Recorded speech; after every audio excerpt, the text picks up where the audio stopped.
রাজধানী গুলশানে বিলাসবহুল একটা ফ্ল্যাট থেকে এক তরুণীর লাশ উদ্ধার করেছে পুলিশ। ওই তরুণীর নাম মুশাররত মুনিয়া। ময়না তদন্তের জন্য পুলিশ তার লাশ উদ্ধার করে ঢাকা মেডিকেল কলেজ হাসপাতালে মর্গে পাঠিয়েছে।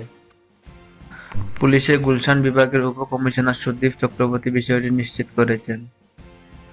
পুলিশ জানায়, গুলশান ২ নম্বর এভিনিউ ১২০ নম্বর সড়কের ১৯ নম্বর প্লটের বি-৩ ফ্ল্যাটে একাই থাকতেন মুনিয়া। চলতি বছরের মার্চ মাসে ১ লাখ টাকা মাসিক ভাড়ায় তিনি ওই ফ্ল্যাটে ওঠেন। সোমবার ২৬ এপ্রিল সন্ধ্যায় ওই বাসা থেকে মুনিয়ার সিলিং ফ্যানের সঙ্গে ঝুলন্ত লাশ উদ্ধার করে। জানা গেছে, নুসরাত জাহান মুনিয়া মিরপুর ক্যান্টনমেন্ট পাবলিক উচ্চ বিদ্যালয়ে শিক্ষার্থী ছিলেন। তার বাবার নাম মৃত শফিকুর রহমান। গ্রামের বাড়ি কুমিল্লা সদরের দক্ষিণপাড়া উজিরদিঘি এলাকায়।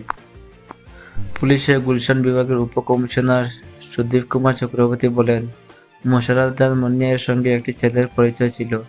তিনি ওই ফ্ল্যাটে যাতায়াত করতেন বলে তথ্য পেয়েছেন তারা।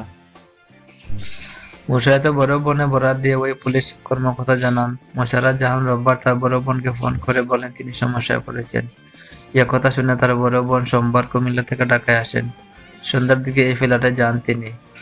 দরজা ধাক্কাধাক্কি হলে দরজা না খোলা বাইরে থেকে লোক খুলে ঘরে ঢুকে বোনকে ফ্যানের সঙ্গে ঝুলতে দেখেন। পরে তিনি বাড়িওয়ালাকে বিষয়টি জানান। তখন পুলিশকে খবর দেওয়া হয়।